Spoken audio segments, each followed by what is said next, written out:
So, is that 49er defense ready to take down that Chiefs offense? Would the Chiefs still be a dynasty even if they lose on Sunday? And who took home the big honors last night at the NFL honors? Well, we're going to try to answer those questions and many more as we get you ready for our biggest show of the year. We are less than 48 hours away from the big game, Super Bowl 58 at Allegiant Stadium in Las Vegas, Nevada. And we got you covered as always right here on Fantasy Football Fever. And we start our big show right now.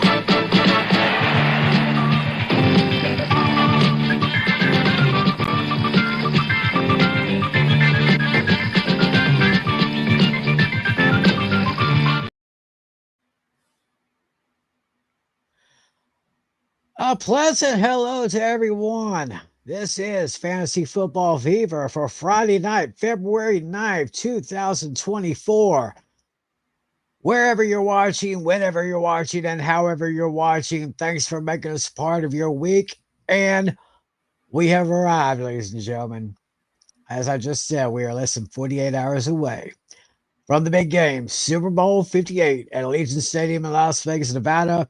It's going to be the San Francisco 49ers taking on the Kansas City Chiefs. This is the game we've been waiting all season for, and we got you covered from top to bottom. Of course, I am Tim McClellan. Of course, this guy over here is the host of his podcast, Hooked on Sports, the one and only John Flynn. How are you doing, sir? Hello, Timmy. What's going on? Happy Super Bowl week. Oh, yes. Happy Super Bowl week to you, too. I'm so fired up about this game. I, of course, am kind of dressed for the occasion here. Yep. With your Patrick Mahomes shirt. Oh yes, of course I gotta represent my fellow native East Texan, you know. Yeah. So yeah. Uh our good buddy John Talley, he's running a little bit late, but he will be joining us later on in the show. Yep. So we got the Super Bowl to talk about, and we're going to get to that. But right now, we have got a ton of hot topics to deal with. I mean, it has been a very, very busy week in the NFL as far as business and coaching matters are concerned. Uh, all of the head coaching positions have now been filled. And we've got a whole lot of offensive coordinator and defensive coordinators. I think they're in place right now. So, first thing first, in Dallas, it looks like Dan Quinn has decided to become the new head coach of the Washington Commanders. Now, losing a coach to a rival team in your division is kind of like losing a player from your team going to a team in a rival division. I mean, any other team would be okay if it's in the same conference. It's all right. It's a little bit serious, but I mean, when you lose a guy to a division rival, that's borderline personal. And we actually have someone else who can talk about Dan Quinn right now. And do you Oh, want to bring yes, him in, we Timmy? do. Oh, I'm glad. I'm going to bring him in. My fellow Dallas Cowboys fan, our good friend from the Alamo City, San Antonio, Texas, our good buddy Adam Oliver is here. Hello, thanks for having me. I'm just here to drop by for a little while. Hey, hey, Yeah, hey! yeah, You're always welcome here, buddy. yeah, and your timing could not have been any better because our first topic in terms of the NFL news cycle is about the Dan Quinn becoming the new head coach of the Washington Commanders. So I want to start with Washington, Tim, because look, because my initial reaction was, what are the Commanders actually a serious organization? So Uh, because if you look at what Dan Quinn has done, like as a head coach with all the games that his Falcons should have won but lost, and he did a commendable job with Dallas, but down the stretch, the Cowboys seemed underprepared on defense, and they got completely slaughtered by a quarterback who was supposed to be a project quarterback this year. So as a Cowboys fan, how did you process the departure of Dan Quinn? It stings for me a little bit. What do you say, Adam? Yes, I definitely agree. It really hurts as a Cowboys fan because I know he's a really great defensive coach for the Dallas Cowboys, and he made Deron Bland made history and did more than hold his own with Diggs out for that season. Yeah, and so I think it really hurt, and I was pretty disappointed to say the least. And fingers crossed that Zimmer would keep the defense going as it has been, and make sure it really counts when playoffs come. Yeah, and I do believe Mike Zimmer is an excellent hire for the Cowboys because I think the one thing you need from a defensive coordinator, especially in the postseason, because we're going to be talking about Steve Spagnuolo with the Chiefs in a little bit, but you need somebody that's going to have his guys buttoned up for a big time game because the big time win has been eluding the Cowboys for the last quarter of a century or so since they last won their Super Bowl. So I think it might be an addition by subtraction here because from a Washington perspective, because there's a lot of questions because the Patriots had the Commanders had an opportunity to hire Bill Belichick, Mike Vrabel, or even Detroit Lions offensive coordinator Ben Johnson, but Ben Johnson was reportedly turned off by Washington because his interpretation of the organization is that Josh Harris, who of course runs the Philadelphia 76ers of the NBA, he came away with the interpretation that they're basketball guys and they think they're a little too confident about their football opinions. So that's what scared him away. But still, the Commanders had an opportunity to hire Bill Belichick, Mike Vrabel, and who do they choose? Dan Quinn. Dan Quinn. I can't. Dan Quinn. Yeah, it's just that's kind of a head scratcher to me. I mean, I just don't get it.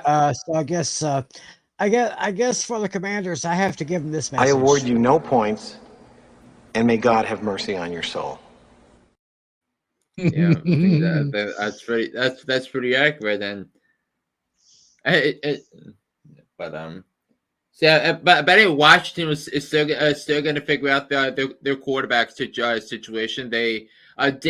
Washington did hire Cliff Kingsbury to be their offensive coordinator, which I felt if Cliff Kingsbury was going to go from college to the NFL, I think he should have been an offensive coordinator first before becoming a head coach.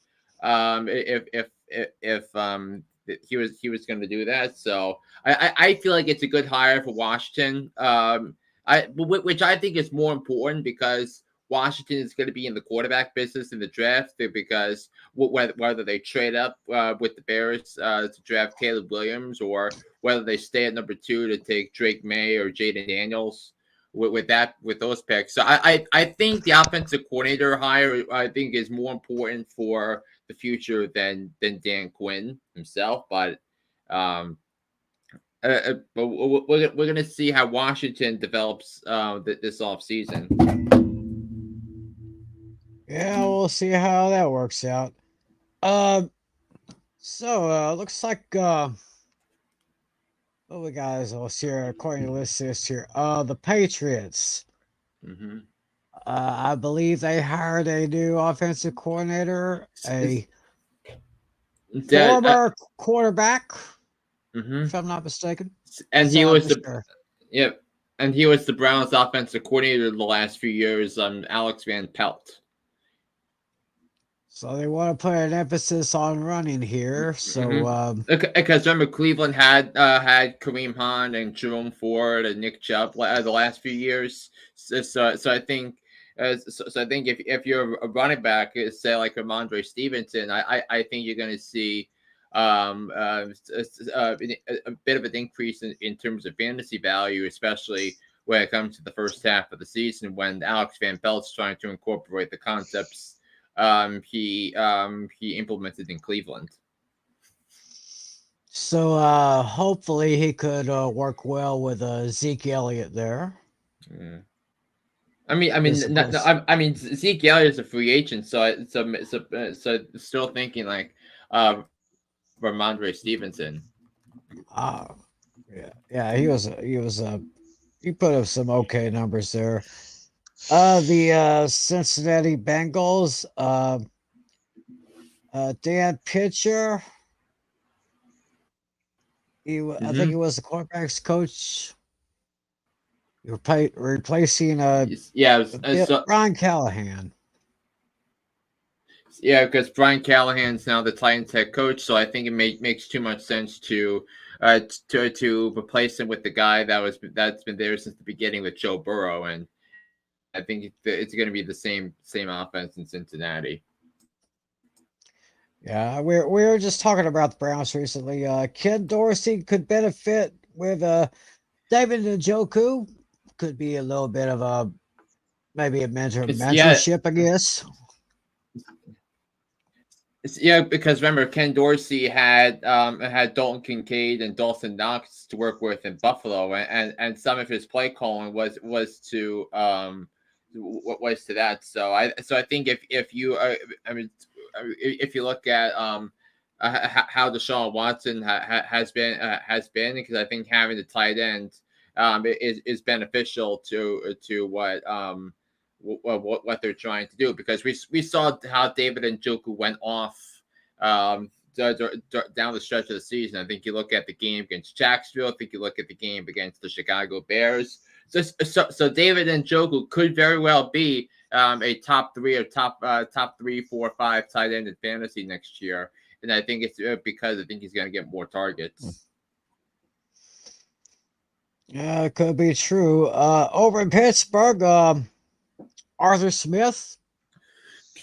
Yep, the former Falcons head coach fired after 3 seasons, and Arthur Smith was the one that cracked the code on Derrick Henry and turned him into a future first ballot Hall of Famer.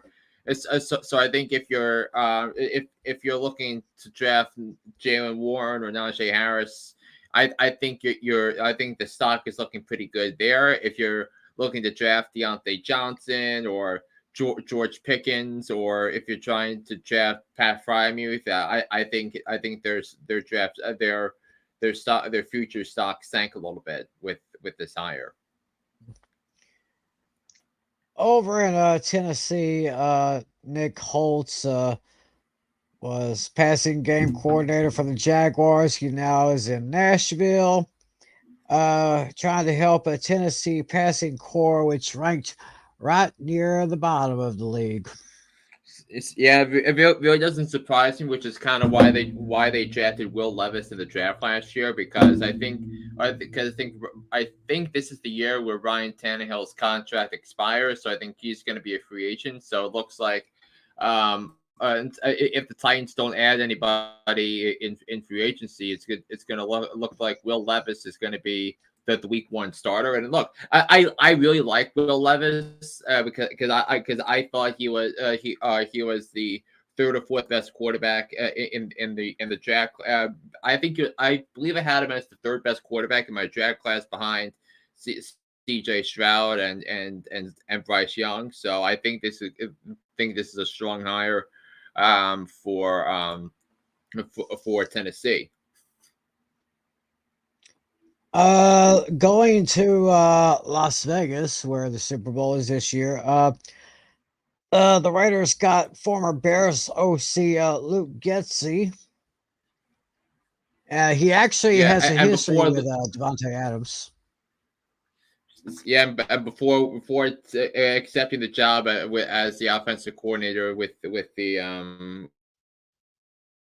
Bears, I think he worked as the quarterbacks coach for Aaron Rodgers, and of course the Aaron Rodgers to Devontae Adams situation has been well documented because I think they wanted to be together. Devontae Adams could have easily been a trade candidate to the Jets this offseason, but I think it's a foregone conclusion that Devontae Adams is going to stay, especially with his approval of hiring Antonio Pierce as the new head coach. So I think it's looking pretty good for Devontae Adams to try maybe another season of 1,500 yards is potentially on the table for next year.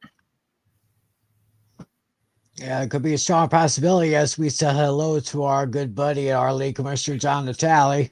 Hello, guys. How you doing? Not too bad.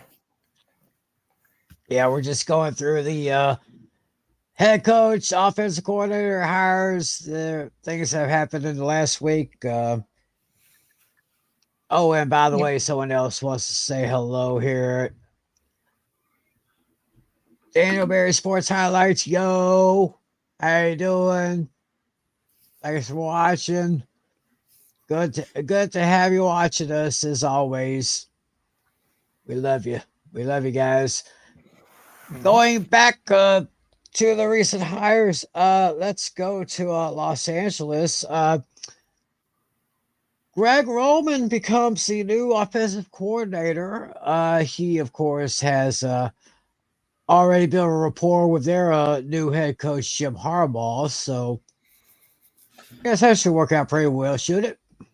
But I mean, I'm concerned with how Greg Roman's going to adjust in big time games because if you saw what how the 49ers how his offense has lost playoff games, you look at the lack of adjustments because I think because Greg Roman kept trying to do the same thing over and over and over again. And his calls to run Lamar Jackson with his legs a little too much cost Lamar Jackson the end of the 2021 season and the end of the 2022 season. And those are the two seasons the Ravens did not win a playoff game, or win a game with them. And then you go back to 2019 where they had a home playoff game against Tennessee. It was Greg Roman's the offensive coordinator against Dean Pease, the Titans defensive coordinator.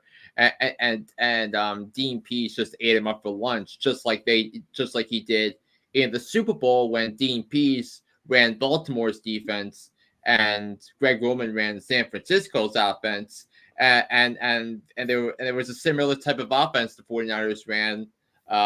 That's because especially with the quarterback whose name was Colin Kaepernick. Oh yeah, yeah. But again, you forget that once that year where Alex Smith got benched and they named Kaepernick the starter, that's when the Niners went crazy and like Kaepernick ran all over the Packers in the divisional round, and then the comeback. Then I believe they came back to beat the Atlanta Falcons in the NFC Championship game that following week before losing in quite an entertaining Super Bowl to the Ravens. And by the way, that was actually until this year, that was the last time I picked the preseason matchup with I picked the Super Bowl matchup preseason. The Niners and Ravens, because this year I had the Chiefs and the 49ers preseason as my Super Bowl matchup. Okay. Speaking of the Chargers, their former offensive coordinator, Kellen Moore, I think he has taken the same position over in Philadelphia. Yes, he is. I feel like that's an upgrade for the Eagles because I think I think he's going to have Jalen Hurts throw to his best receiver. His best offensive playmakers, A.J. Brown and Devontae Smith. You did mention earlier Cliff Kingsbury with the Commanders. Yeah, I feel like that's a good hire. So I think he might be the quarterback whisperer the Commanders desperately need. And like they never really had one since that infamous coaching staff where where Sean McVay, Matt LaFleur, Kyle Shanahan were all on the same coaching staff under Mike Shanahan in 2013, and now they're three of the best head coaches in the NFL. Yeah, very, very interesting right there. Going to Chicago, the Bears get Shane Waldron from the Seattle Seahawks. Yeah. To me, it's definitely. I mean, there have been mixed reviews about this, but this is definitely the signal that Chicago is going to be drafting Caleb Williams with the #1 overall pick. So I think it's going to be I think it's going to be a decent relationship between Matt Eberflus, who listen, I like Eberflus, but he did not do a great job in the first half of last season. So I give the Bears credit for giving him another chance because I do think when he has talent. Remember, the Bears still have a lot of dollars to spend to fix other parts of the team. Now you compare that up with Caleb Williams, and then you can let things cook. Heading over to Atlanta, they have Zach Robinson, who actually worked with McVay over in Los Angeles for the Rams. Yeah. Every offensive coordinators in the past 2 weeks. Yeah. Maybe hopefully make the Falcons a little bit more explosive with their young running back Bijan Robinson, and of course their tight end Kyle Pitts. So who knows? Maybe the offense will operate a little bit better in the 2024 season.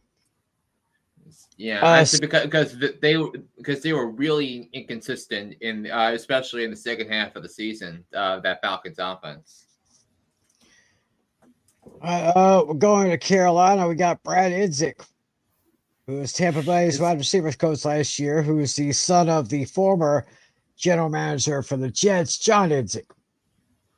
Yeah, I mean, when I saw that name, I was thinking, does he have any relation to John Idzik, who was such a terrible general manager for the Jets? I mean, he had 2 terrible free agent classes, and he had 2 terrible drafts, and general managers usually don't get fired after 2 years, but John Idzik absolutely deserved to get fired after 2 years. But it's bad. I do think Dave Canales needed some familiarity as he tries to fix what was the league's worst offense without a first-round draft pick this year. Without a first-round draft pick, so. Yeah, that Idzik name, it's kind of makes people a little bit uncomfortable, but I do think Dave Canales. I do hope that Dave Canales is going to call the plays. Oh yeah. See how that goes in Carolina. Staying in the NFC South, the Saints have hired Clint Kubiak, who, of course, is the son of former NFL quarterback and head coach Gary Kubiak, to run their passing game. So maybe an improvement there. See, I think the Shanahan offense arrives in New Orleans. And I guess rounding out the NFC South, they had so many changes here. The Buccaneers. Former University of Kentucky offensive coordinator Liam Cohen. Mm-hmm. I think it's perhaps the most obscure, or maybe one of the most obscure names in the OC carousel this year. But I think a point he made in Kentucky was to have his quarterback find find your best players. So I do think this is going to benefit Mike Evans and Chris Godwin. I think especially Godwin because he was a little up and down this year. So I think especially with Godwin, I think he's going to benefit fantasy wise. And according to my notes, the only offensive coordinator vacancy that's left, it's up in Seattle.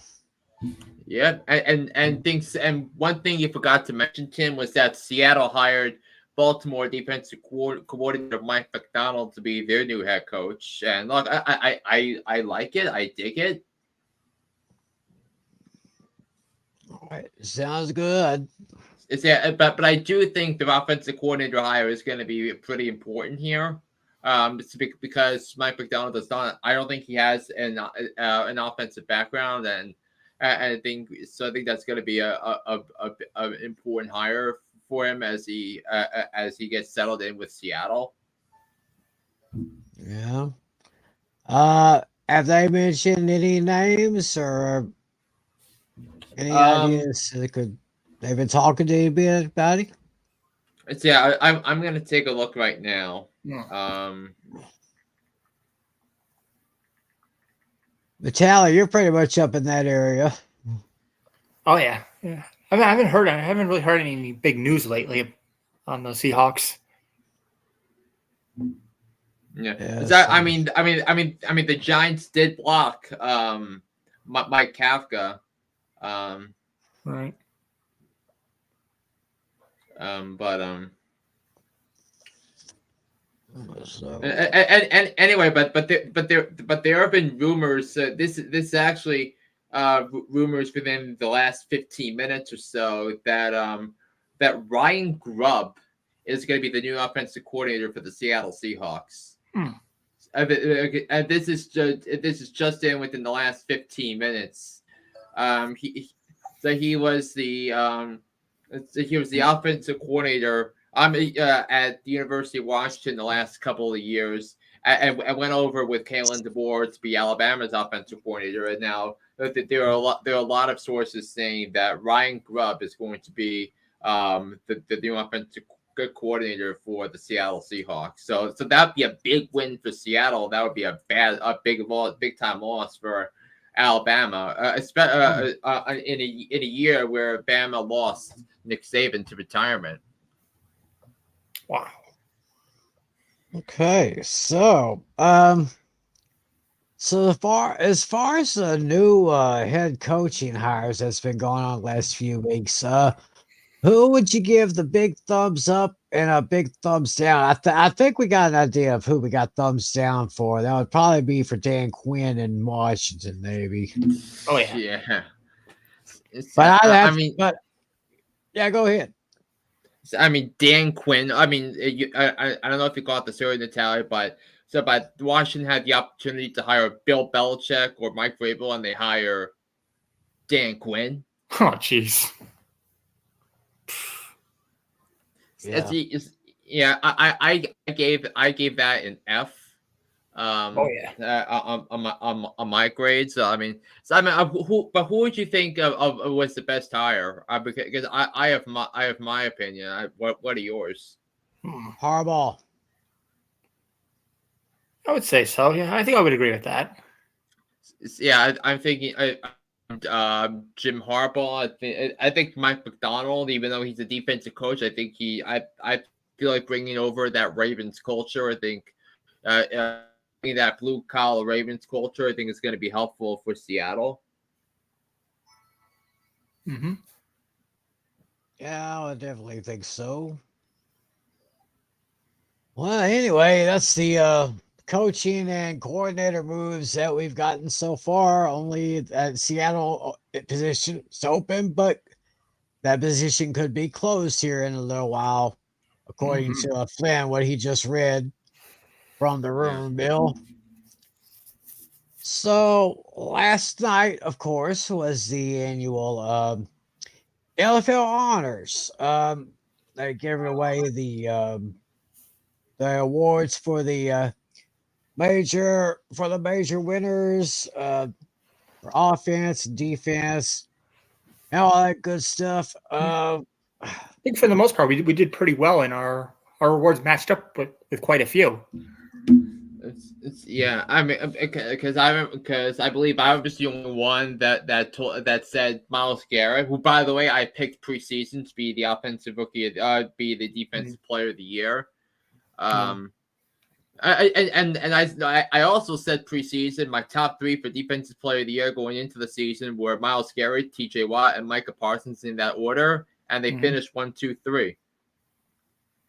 If I remember correctly, I think the awards. I think I matched up with 5 out of the 7, I believe. Yeah. The only one I didn't get right, I think, was Coach of the Year, and then the Defensive Player of the Year. I think I got everything else correct. Yeah, I also got Defensive Rookie of the Year correct preseason. Oh, never mind. That one I didn't get. That one I think was way off. I also predicted Christian McCaffrey was going to be the Offensive Player of the Year preseason. Yeah. I also predicted Jim Schwartz was going to be the Assistant Coach of the Year. I got that one right. Oh, I thought Ben Johnson won that one. I guess I misread it or something. No, Jim Schwartz won it. Oh, never mind. And like that's why I spent so much time on the Brown defense preseason. So it's because I knew Jim Schwartz was going to change everything. Yeah, I know. I got Comeback Player of the Year correct. Yeah, Joe Flacco. I mean, did you see how close the voting was for that? Yeah, I didn't see the actual voting. I don't have NFL Network, but even if I did, I wouldn't get the live feed anyway. I would get the tape delay. Because actually the awards show aired on CBS last night. Oh, I didn't even know that. I thought it was NFL Network. So I didn't. Yeah, NFL Honors airs on the network that broadcasts the Super Bowl. But I will get up. I will get up the award. Because some of these races were just because you had a lot of competitive a lot of competitive races this year. Right.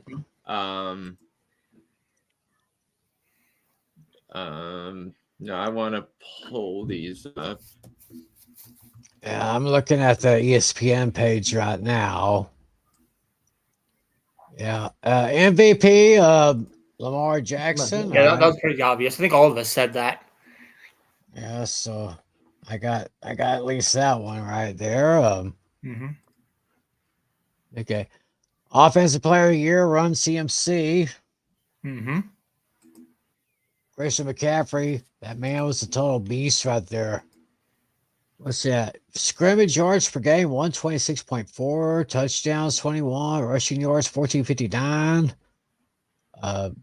Runs of 10 yards or more, 44 of those, playing in 16 games. I mean, man, you talk about a workhorse. I mean, he was there, man. Myles Garrett, Defensive Player of the Year.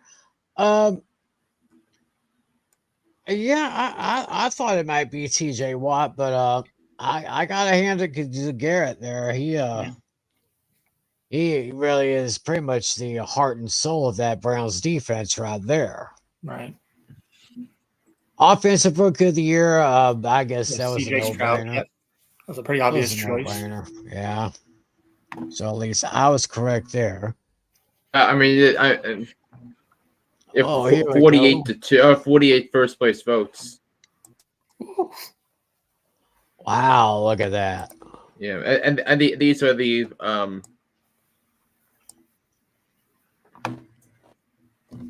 the voting numbers for. I remember you could vote for 5. You have 5 names on your ballot. Wow. Yeah, Lamar Jackson got almost every first place vote, all but one. One of the AP voters voted for Josh Allen. Yeah, I'd like to know who that is. And look, I think Josh Allen would have been number 3 on my ballot. Yeah. Yes, a very good thing. Yeah, I couldn't put him in the top because of his interception problem. Offensive Player of the Year voting. Yeah, his turnover problems was a factor, obviously. So, Yep. and looking at the votings for the Offensive Player of the Year, Defensive Player of the Yeah, Year. see, I was so close with TJ Watt.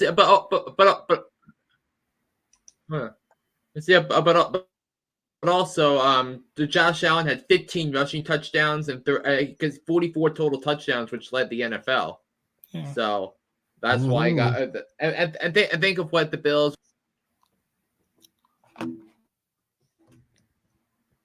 So Myles Garrett got 23 first place votes. TJ Watt got 19. Michael Parsons was 7. Hey, Deron Bland even got a vote.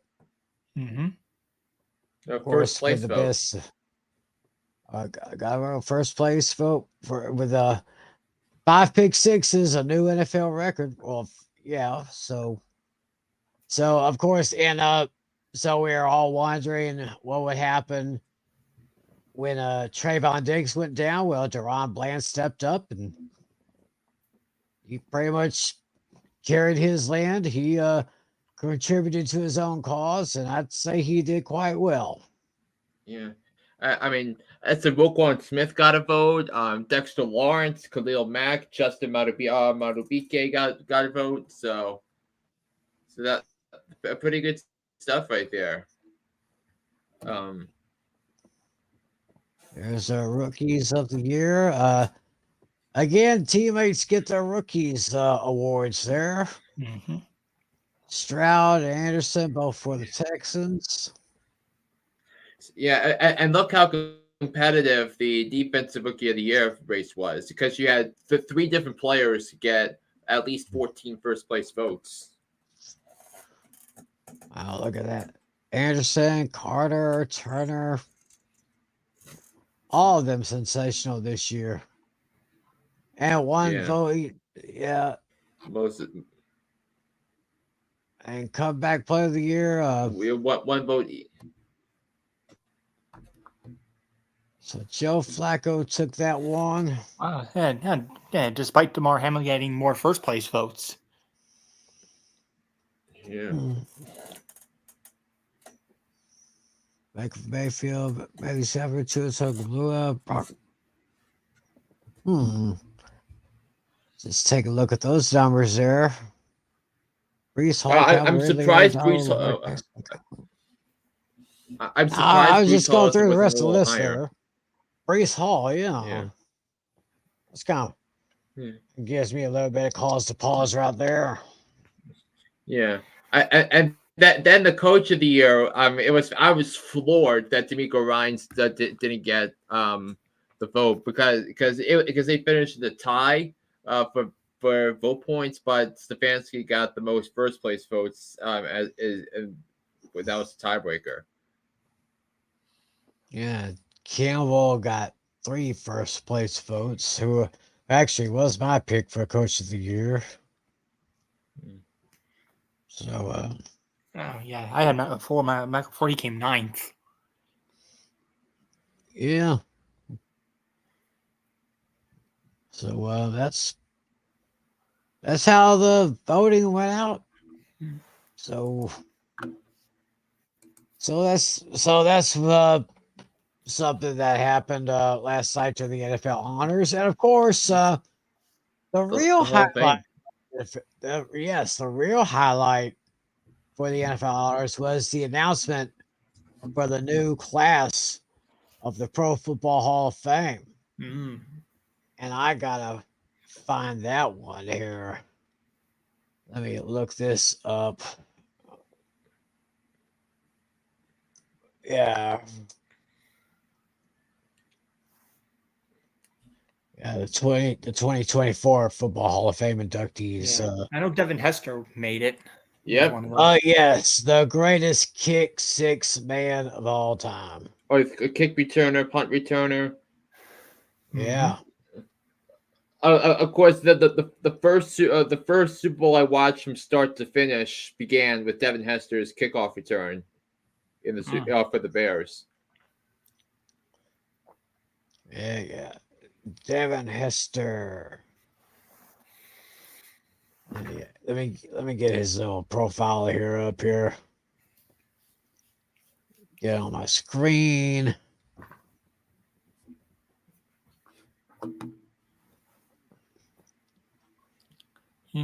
Yeah, we Hester, definitely have some notable names on next year's ballot, but we'll get into that in a second. I have the article up.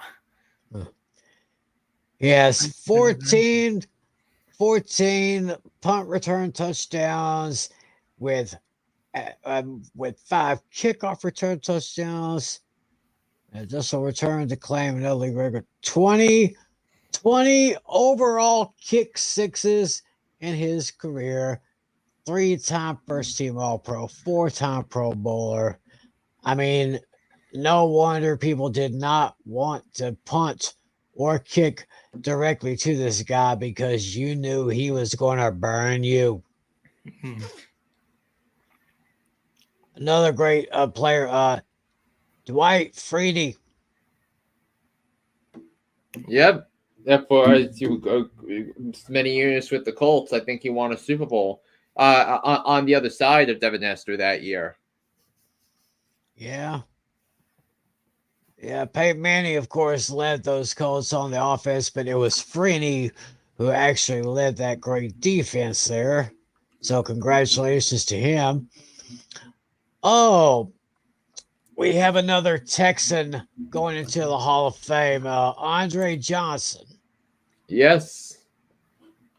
7 seasons of at least 1,000 receiving yards with his 14-year career. 3 of those seasons, he had more than 1,500. Number 3 overall pick in the 2003 draft. Spent 14 seasons with the Texans. So it was his third year of eligibility, so he got in. So congratulations to Andre Johnson. We'll see him. Oh, speaking of defensive stars, I knew this name would come up pretty soon in the last few years, but he's come up today. Julius Peppers. Oh, yeah. Yes. Well deserved. Yeah, played Carolina. I think Carolina, Chicago, Green Bay, and then his last 2 years at Carolina. Yeah, I knew he was in Green Bay and Chicago here.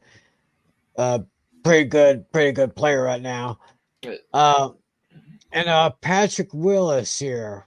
Yeah, Patrick Willis of the 49ers. It took 5 years for the league to understand why he was so great, because the 49ers were not a great team his first 4 years because of the Mike Singletary and it's, it was kind of a roughest with Mike Singletary with the 49ers for many years. Cannot play with him. Cannot win with him. Cannot coach with him. Can't do it. Yeah, and then when Jim Harbaugh oversaw the rapid rise of the 49ers, that's how most of the NFL will get how they got to know Patrick Willis. Yeah, and we also have 2 of the senior players going into the Hall. Randy Gradishar from the 70s and 80s, a leader for that classic Orange Crush defense in Denver. Senior finalist. Brock was the all-time leading tackler when he retired in 83. Said here he had 2,049 tackles. When he retired, 19 and a half sacks, 20 interceptions, 13 fumble recoveries, and 4 defensive touchdowns. Defensive Player of the Year in 1978. The year after he helped Denver to their first trip to the Super Bowl. So congratulations to him. Now here's a name that not only pro football fans know, but pro wrestling fans know. That would be the great Steve Mongo McMichael. Yeah, so that means he is the fourth player on the 85 Bears defense to make it.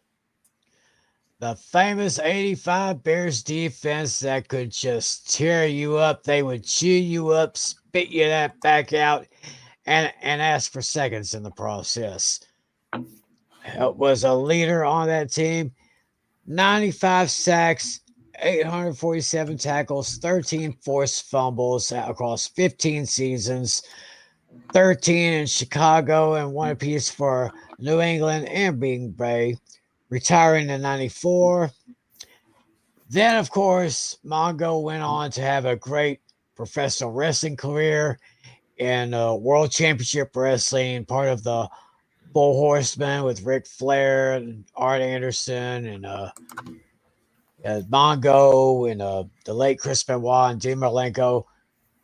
I mean, a great two sports star to be like a pro wrestler, then a pro football player, kind of like the big cat Ernie Ladd, and of course football players going to wrestling. Yeah. Who else? Kevin Green, he was one of them. But it was a couple of years ago when Mongo was diagnosed with ALS. So he's still fighting that fight. I'm sending my prayers to Mongo. Mongo, this is for you, buddy. Yeah. Yes, and it's got to be big for you because that Four Horsemen is now the bears and you bear the name of them on your other podcast. Oh, speaking of the Four Horsemen, Tim, I think you should make an announcement about that. Oh yes. I was in the audience for this, so I know what's going on. But I think for watching, I don't want to give too much away. So, Tim, I'll let you do the talking for this. All right, then. Well, for the last couple of years, we've done a thing called the Four Horsemen Pick'ems with me, A Pills 90, LC Muscles 28, and we had this guy, Genzer Mack, who was also a Steeler fan. He wasn't really with us for most of the shows because, well, he has a second shift job and he just couldn't make it. Of course, as we all know, real life takes precedent over everything else we do. So we decided to, sadly but respectfully, retire the name of the Four Horsemen of Pick'ems. And we're going back to the original name of the show, which was Pain and Gain. So when the show comes back on A Pills and 90s channel, it's going to be called Pain and Gain. Used to be on Lucas's channel. He retired it a couple of years ago. So A Pills is taking over. It's basically the same show, just a different title. So y'all be sure to check out A Pills and 90s channel on YouTube. So for old time's sake, let's play it one final time. Well, I guess just for one last time. Yeah, it's not official till your next show. And also because Steve McMichael is now a Hall of Famer and was on that the original Four Horsemen. Original Four Horsemen of professional wrestling. So we'll just do one more time for old time's sake. Ready to hang with some fellas who know football? Let's ride. LC Muscles 28. I think they're the most overrated defense in the league. Steel Sermon. We did not trail for a single second. Tiny Tim. McCarthy is a bonehead. A Pizzle 90. I'm going with my boys. Fins up, baby! Get ready for the Four Horsemen of Pick'ems. Every Wednesday night at 10 p.m. Eastern, 9 p.m. Central on YouTube.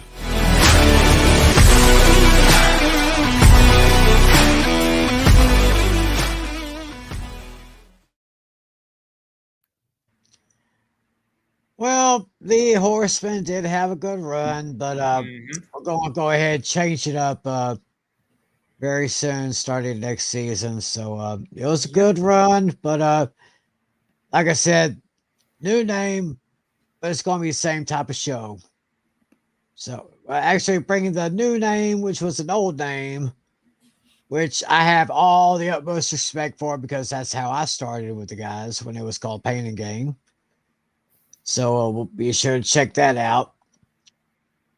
Right now, I think it's time to test your brains, y'all. Mm-hmm. Oh yeah, that's right. Yeah, that's right. It is time for another edition of Tim's Tough Trivia. And of course, we have a Super Bowl theme for this one. And in fact, I think I was told by Flynn before the show that he had a couple of questions that he wanted to throw out. Yes. So actually, the story I was telling Tim and Natalie. So I went to my so my mom's a school teacher, and so they're doing this fundraiser connected with the Super Bowl, and so I came in and the kids had to stop me because that was their promotion for the Super Bowl raffle. It's a Catholic school, so you wear school uniforms. But if you're able to stump me on a question, that student gets a nut card. So there were like 30 questions that were thrown at me, and I think I only got like 2 or 3 of them wrong. So I'm gonna so my 2 trivia questions are going to be the 2 questions that's the two of the questions that stumped me. So you ready? Are you guys ready? Yep. Oh yeah. Okay, so the first question. So Rob Gronkowski had 5 receiving touchdowns from Brady in Super Bowls. So if you can name me the other 3, the other 3 other wide players had 2 or more had 2 receiving touchdowns from Tom Brady in the Super Bowls in his career. So can you name those 3? And also the other question I'm going to ask is, who was the first left-handed quarterback to win the Super Bowl? The second one, I think the second one is easier than the first. Oh yeah, because you only got one answer there. So 3 other receivers that have received 2 touchdown passes from Brady in the Super Bowl. Correct. Gronkowski had 5. 3 others had 2.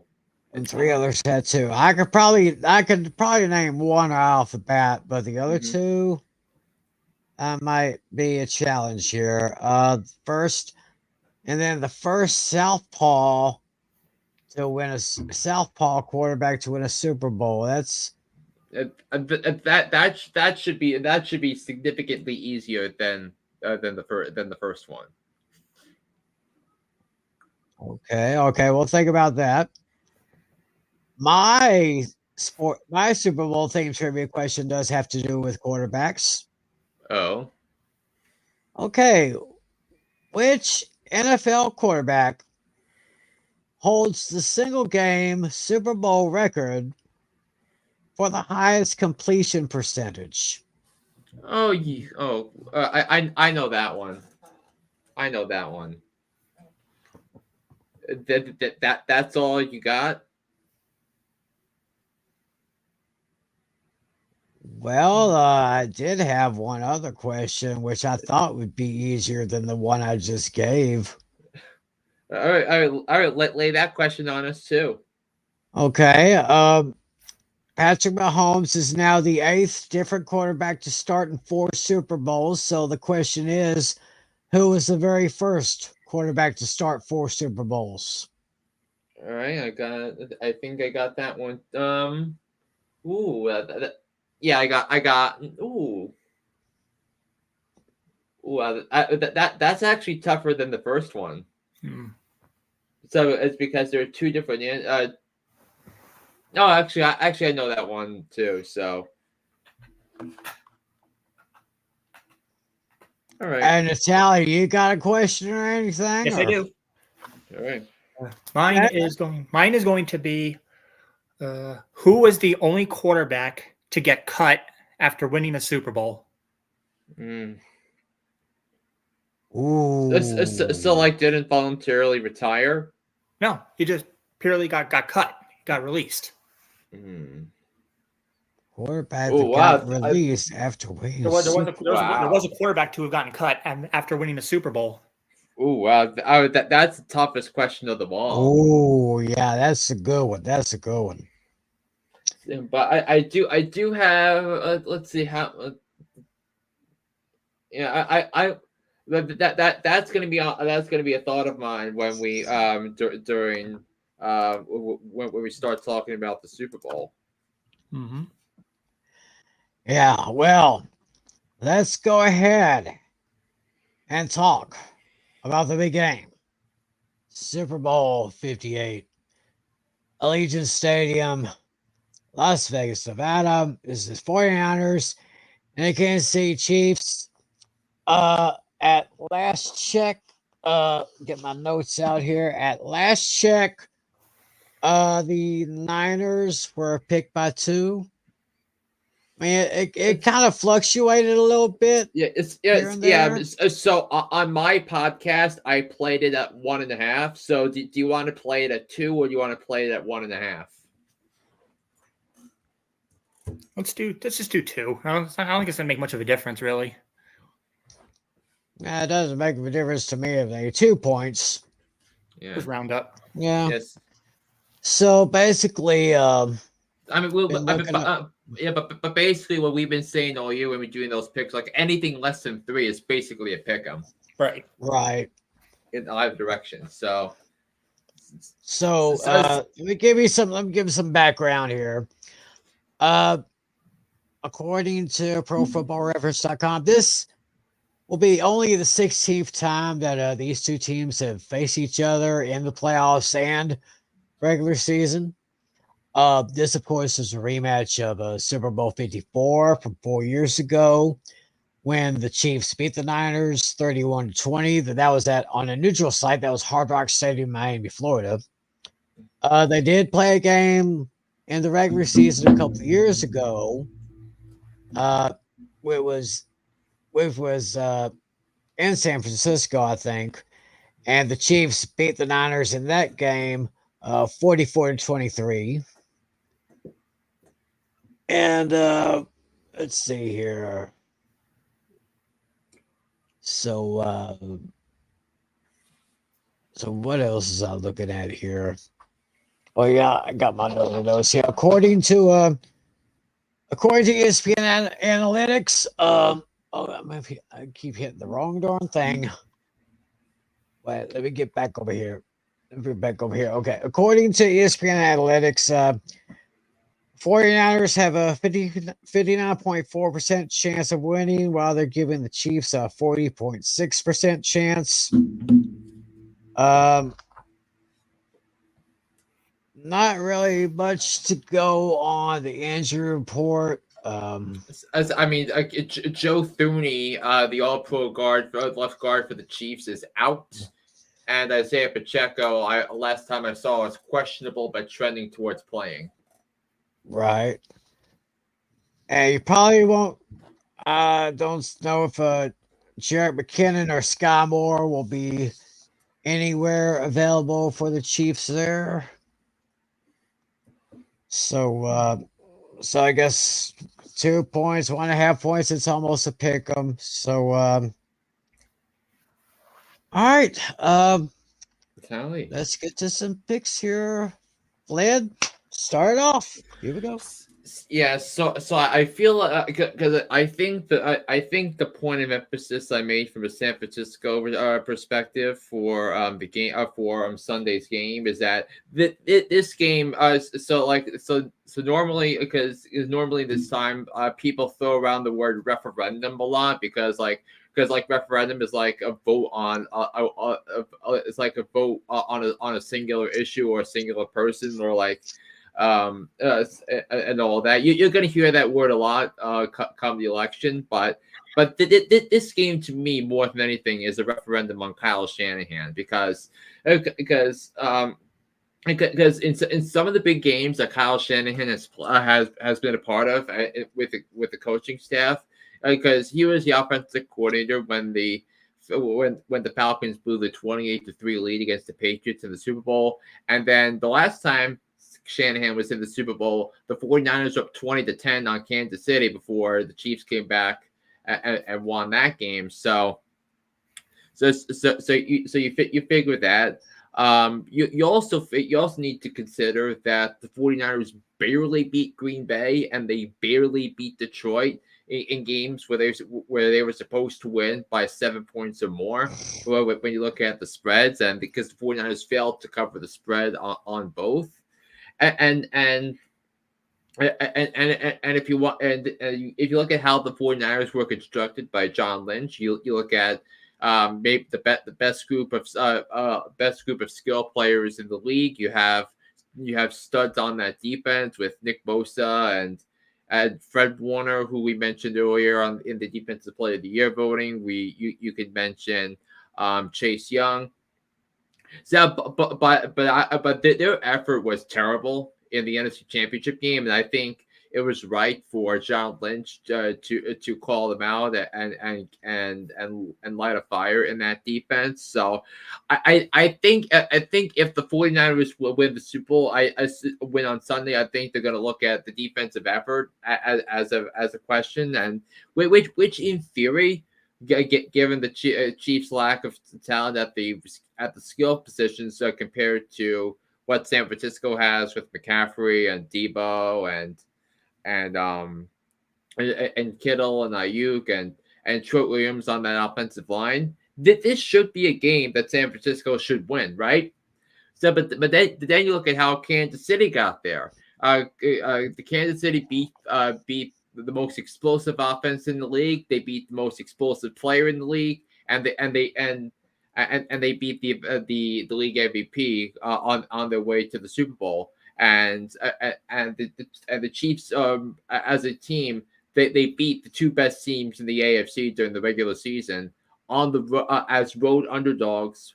In Patrick Mahomes' first two road playoff games to get to this place. So it feels like this is a Chiefs team that's faced adversity.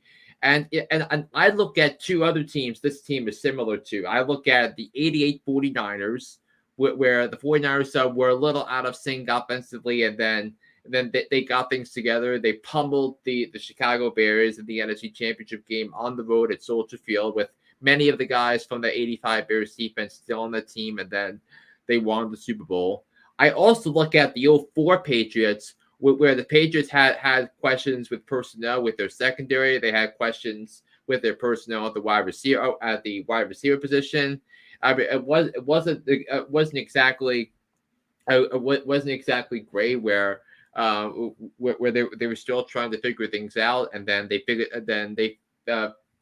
found a formula to win in the playoffs, which featured beating the number one seed in the conference in the conference on the road in the conference championship game. That 88 49ers team did it. That 04 Patriots team did that to solidify themselves as a dynasty. And I think you're going to add a third one here. I think they have the Chiefs. They're going to use their advantages at head coach, quarterback, and defense. Steve Spagnuolo had the number 2 defense in the NFL in terms of points allowed. They have the number 2 defense in the NFL in yards allowed. And Brock Purdy has had trouble against the league's best defenses all year. You look at the Cleveland game, you look at the Baltimore game.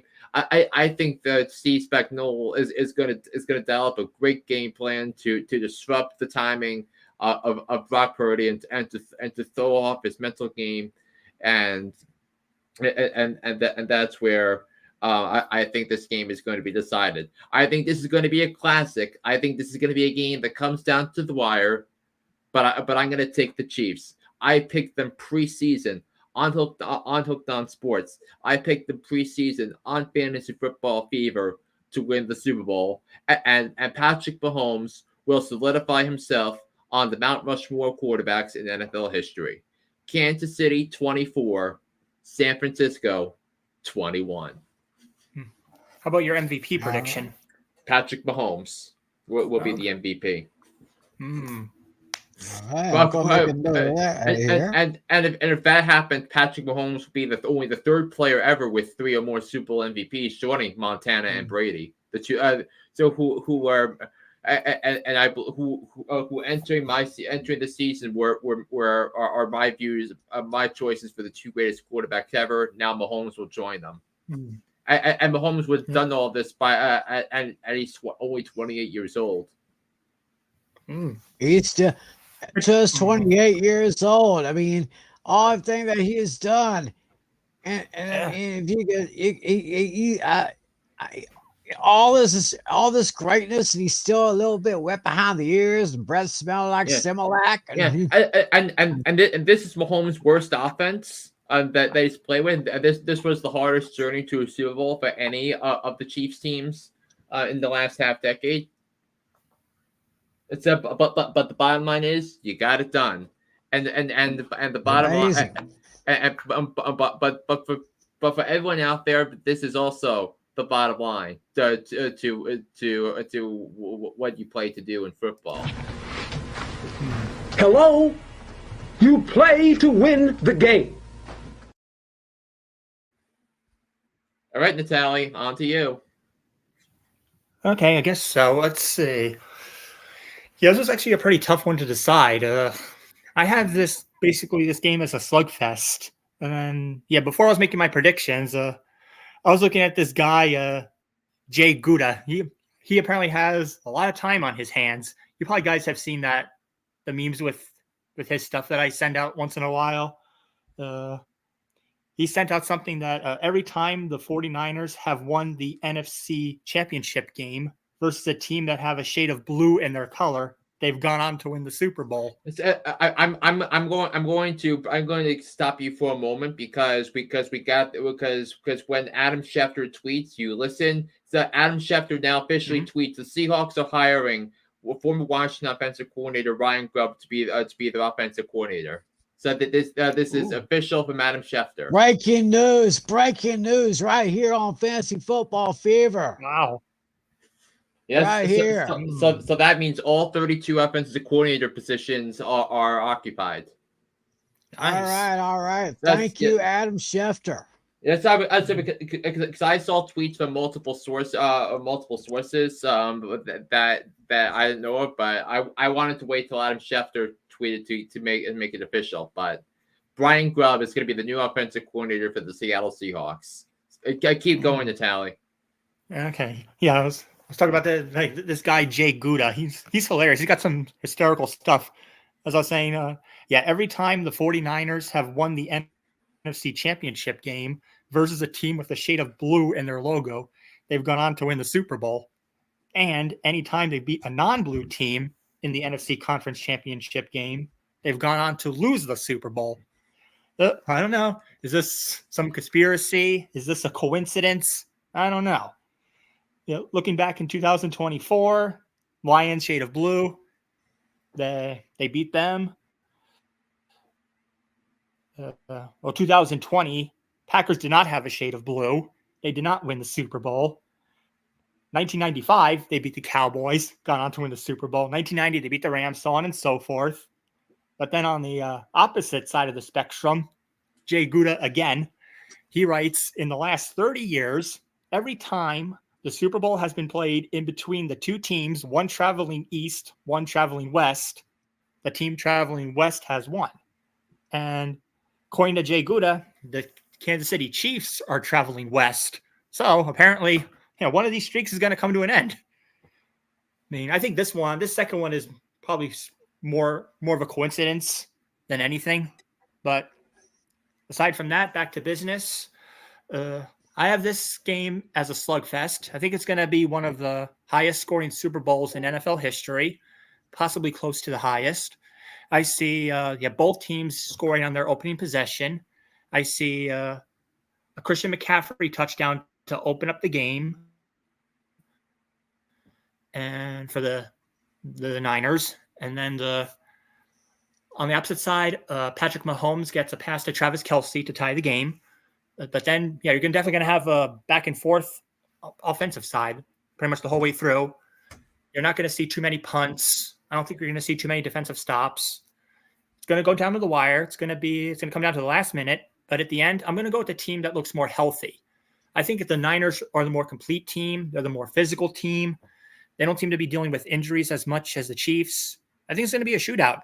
It's going to be one of the highest scoring games in NFL history. I have the 49ers taking down the Kansas City Chiefs by a score of 42-38. Mm-hmm.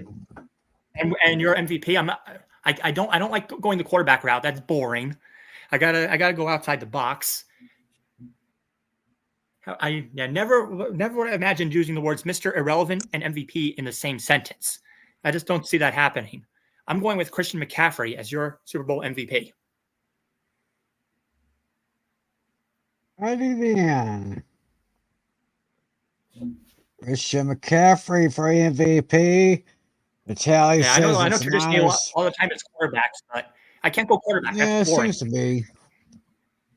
Yeah, it seems to me that's the most common thing, just name a quarterback for the MVP. Well, I'm as far as scoring wise is concerned, I'm kind of in the middle between Flynn and Natali. It's gonna be a scoring fest, I will say this. But in the end, and listening to what Flynn said, listening to what Natali says, I gotta go with my man Mahomes, number 15 here. I think Kansas City will probably get the first score on a pass from Mahomes to Kelsey. San Francisco's going to bite back. It's going to be back and forth, back and forth. It's probably, I could probably say the last 5 minutes of the game is when Kansas City is going to pull it away with a field goal, and their defense is going to stop San Francisco's offense on the ensuing drive. I got Kansas City winning this game by a score of 34-31. And my MVP is going to be Travis Kelce. Wouldn't that be a storybook ending to the season, where the number one story has been the romance between Taylor Swift and Travis Kelce? Now, I've heard a lot of people say, is Taylor Swift going to perform at halftime? No, the actual performer will be Usher. Unless Usher wants to invite Taylor Swift onto the stage, but I don't know if she's going to be prepared to do a performance or anything like that. I mean, Taylor is performing her last her last concert in Tokyo on the Eras tour within the next few hours or so, because it's within the next 12 hours or so. So I think she's going to be jet lagged for this one. Yeah, she might be, but so Usher's performing the halftime show. Meanwhile, singing our national anthem will be, oh my gosh. You want to talk about a woman who has redefined herself for the last 40-something years. She is definitely a Renaissance woman. All you have to do is just say her first name, and everyone knows who you're talking about. Singing the national anthem this year at the Super Bowl. Reba. Interesting. Yeah, and also as part of the pregame festivities, Post Malone will be performing "America the Beautiful." And by the way, did you hear the Post Malone has a song in Taylor's new album coming out in April? Interesting. Yeah, and Rhythm and Blues singer Andra Day will perform "Lift Every Voice and Sing," as well. Oh, that'll be interesting to see. Of course, actually, I think the post-game show should be starting. Oh, any second now. Seems like It's- they get it's- longer and longer every year. You know. Question for you guys. If the Chiefs win, do you think Travis proposes to Taylor? No. No. No, I would be floored, but I kind of want it to happen, but I don't see it happening. Mm-mm. No. I mean, I think that Taylor would like to settle down. Yeah. I'm not sure she might want to settle down with an athlete. Maybe I don't know. I mean, yeah, it's kind of a nice little sweet story here going on, but I don't know about marriage. But yeah, the commercials, last 15 or 20 years, Super Bowl commercials have just not impressed me one bit. There Yeah, might have been a couple. Might have been a couple commercials here and there that impressed me, but other than that, Yeah. it's just been going downhill. Yeah, they should just stick with like Budweiser and Doritos. That's about it. Yeah, usually those are usually the best ones right there. Yeah, but yeah, I also believe this is going to be the most watched Super Bowl ever because you're going to get all the Swifties watching. All the Swifties, all the Swift fans out there. Y'all get ready to shake it off, right? Yeah, it's I remember the hate. I remember the haters are gonna hate, and you just gotta shake. Shake, shake. There you go. Yeah. Yep, that's what's gonna happen. So yeah. Anyway, that's basically our predictions for the Super Bowl, but we got a little unfinished business. Yeah. Yes, we do. So I wonder if any of y'all out there came up with the answers to our questions. Very intriguing. It seems like my questions might be a little bit too easy for Mr. Flynn. I don't know about Mr. Natali, but I guess we started with Flynn, so we'll start with Flynn here. His two questions. Yes, so I'll start with the one answer question first. So give me the first left-handed quarterback to win the Super Bowl. No, this one I'm not really sure. I'm not really familiar. I never really paid attention to what hand they throw the ball with. So this one I'm honestly not sure. I never really paid attention. I think I may have heard this one if somewhere many years ago. I think the one I'm talking about, I think the quarterback I'm thinking of, the first left-hander to win the Super Bowl. He's in the Hall of Fame. Mm-hmm. He was a contributor to ESPN for a while, but I don't know if he's working with them anymore. My guess would be Steve Young. All right, Natali. Yeah, I'm actually inclined to agree.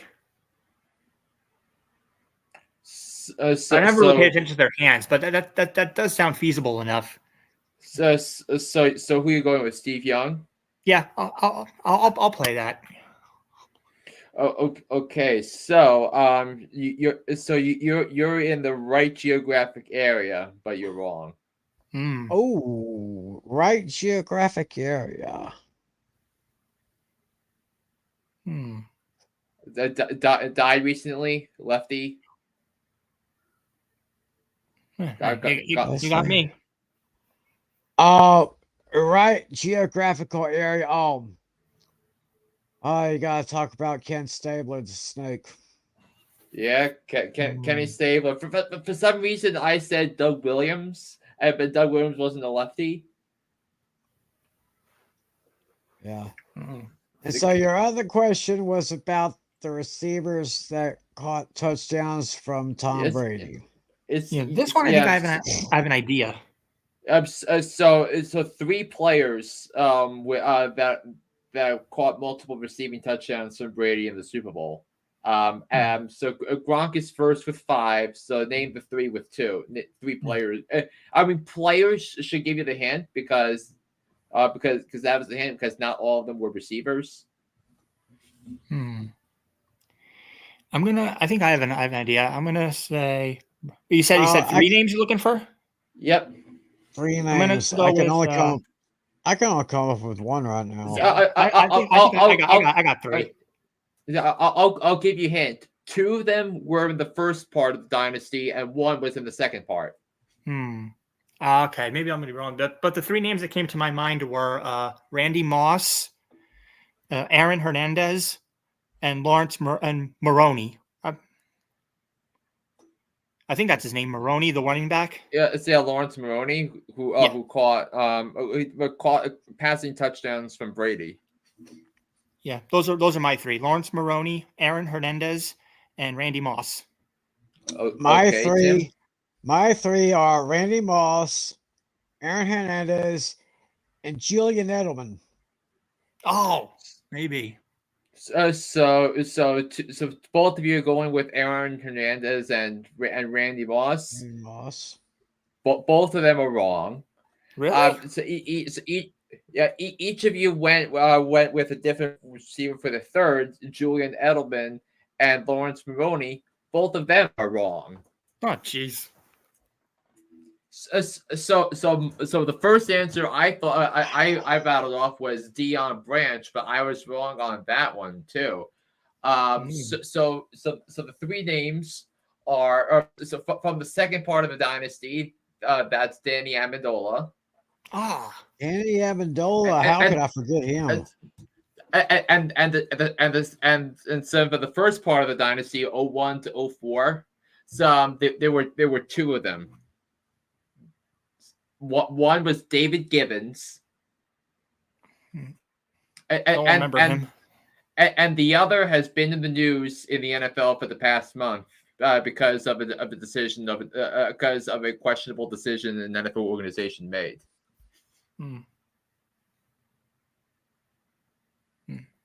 You got me on this one. Mike Vrabel. Yep, Mike Vrabel. Wow, that was a stumper right there. It's Danny Amendola, David Gibbons, and Mike Vrabel. Mike Vrabel. Wow. It's because remember he reported as eligible. As receiver because he wore the number 50, and you got to report as eligible if you're wearing that number. I mean, an allusion to what happened to the end of the Cowboys-Lions game this year, where the officials screwed up the eligible the reporting that's eligible situation there.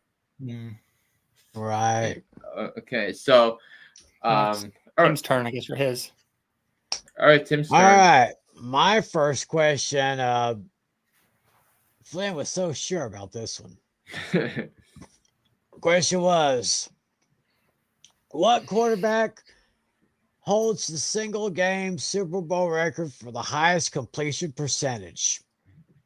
Before we get to Flynn, I want to see what Natalie says. You said the quarterback with the highest completion percentage, you said? In a single game. Yeah, single Super Bowl game. I'm actually torn between 2, but it seems a little too obvious, though. I don't know, or maybe I'm just wrong altogether. I'm honestly torn between Tom Brady and Patrick Mahomes. I hope one of them is right. I'm going to take a shot in the dark and just say Patrick Mahomes.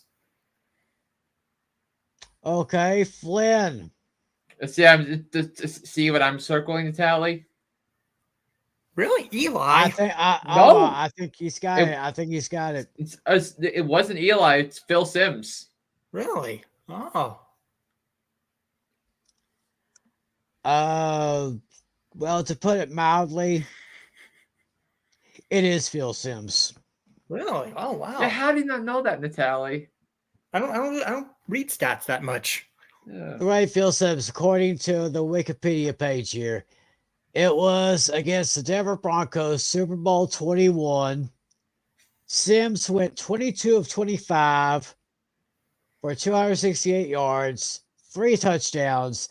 That is a completion percentage of 88% and a quarterback rating of 150.9, which is not too shabby at all. Yeah. So Flynn got that one. I want to see if Natalie could get this one. Okay. Patrick Mahomes, of course, becomes the 8th quarterback to start in at least four Super Bowls. Right. So my question is, which quarterback was the first? The first in 8 Super Bowls, you're saying? The first quarterback to start 4 Super Bowls. Oh, to start 4 Super Bowls. It's probably one of those very early era teams. I'm trying to figure this out. Wait.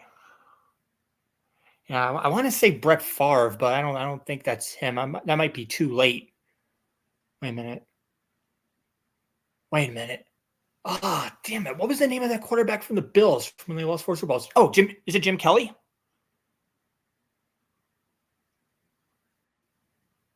So who are you going with? Yeah. I mean that's what sticks out to me. When the Buffalo Bills lost 4 Super Bowls in a row, I think Jim Kelly, was the quarterback for all of them. I just don't recall if there was 4 people beforehand. I'm just going to go with Jim Kelly. Yeah. All right, Flynn, you say you know this one too. I believe I know this one too, and I'm looking at the flag that's behind you, Timmy. So because I believe that this was the team that he started all those Super Bowls with, and I believe it's Roger Staubach.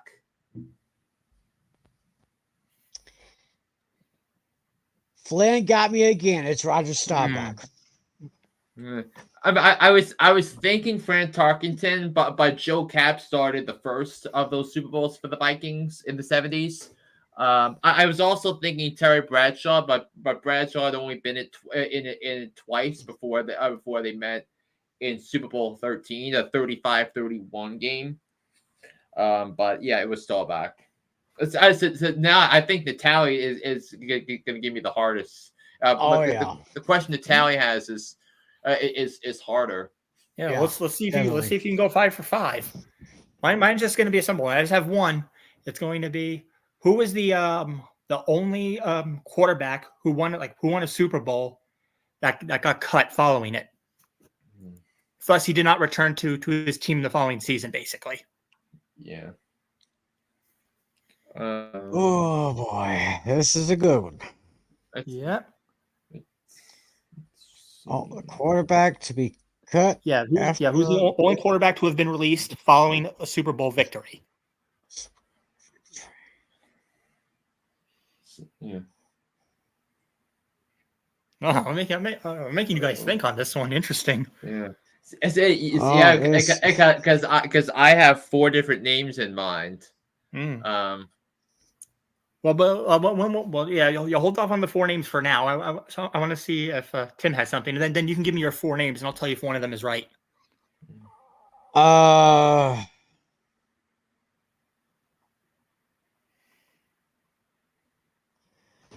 The only name I think of, but it doesn't make any sense because I don't know if he even won a Super Bowl with this team or not. For some strange reason, Colin Kaepernick is coming to my mind, but it doesn't make sense to me. It's right. yeah. I guess. What were the names you had in your mind? I'll tell you if one of the 4 is right. I mean, Timmy, it can't be Kaepernick because he lost to Baltimore, so it's not him. Lost to Baltimore, so it's not Kaepernick. Yeah. So wow. Think of someone else. Yeah. I mean the names that are on my mind are Doug Williams. Another name was Trent Dilfer for Baltimore in 2000. I was that Brad Johnson from Tampa was someone considered. Yeah. Let's see who else was I. Let's see. I couldn't. I was also thinking Johnny Unitas because it was in the ages of his career. In 1970. Okay, well, let's hold there. I'll tell you this: one out of those 4 names you said, one of them is correct. So you now have a 25% chance of getting this. You get this right, you pull it off. You got a 25% chance now. Think about those 4 names you said, and pick from one of those 4. Okay, but okay, I'm gonna make a guess and go with Trent. I'm gonna go with Trent Dilfer. Oh my God, he pulled it off! Oh my gosh! It? Yes, I got it. Yes. Oh wow! I'll read the description. Gosh. The Los Angeles Times described Dilfer as a game manager quarterback for the Ravens that season. Absolutely was. He wasn't elite, but he didn't make costly mistakes and was supported by a dominant defense.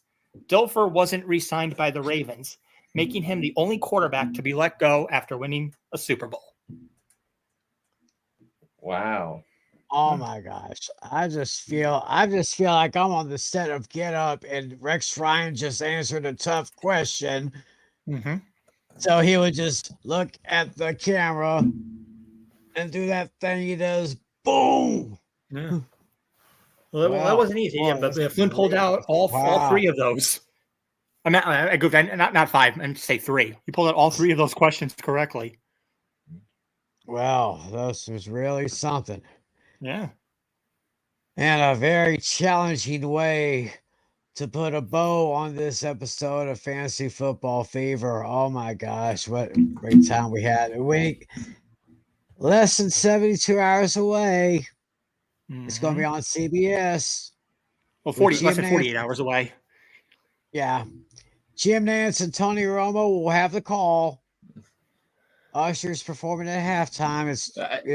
And you also got the Nickelodeon broadcast with Noah Eagle, Nate Burleson. Mm-hmm. Oh my gosh, Nickelodeon broadcast. I'm going to have to check that out too. Mm. All right, so of course, John Flynn's got hooked on sports. It's coming back. It's coming back tomorrow because I recorded my podcast episode for the week before we went live here, so it'll be up in the morning.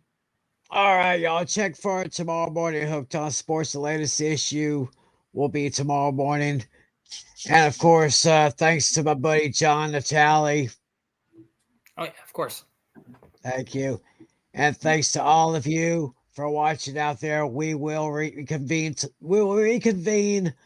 Next Friday. We're going to wrap up everything about the Super Bowl, the pros, the cons, moving forward, what's ahead. And I think, and we also look at the lessons we learned of the fantasy football lessons we learned from this past season, and I have a couple of them ready to go for next week, and which will give us a better indicator of how give us a better term in terms of draft strategy, in terms of players to watch, in terms of players to monitor. So I did learn a couple of lessons that would have helped me win either one of my leagues this year, because I was the 1 seed in our league and I was one and done, unfortunately. Yeah, we'll talk about all that when we convene here 1 week from tonight. So thanks again to my buddies John Flynn, John Natale. Of course, earlier in the show, we had Adam Oliver on saying hello. Thanks to Adam Oliver. Thanks to everyone in our league. Thanks to all of you watching out there. Leave a comment in the comment section. What is your prediction for the Super Bowl?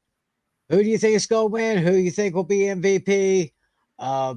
Just let us know in the comment section. We'd love to hear from you. And we'd love to see you back here next Friday night as we do our Super Bowl recap. So I guess there's not much more to say. So for John Flynn, for John Natale, and everyone associated with this show, I'm Tim McClellan. Enjoy the game, everyone. If you go out, be safe. Don't drink and drive. Mm-hmm. Enjoy the games. Thank y'all for joining us. We love each and every one of you. God bless you. And as always, be a good sport. See ya.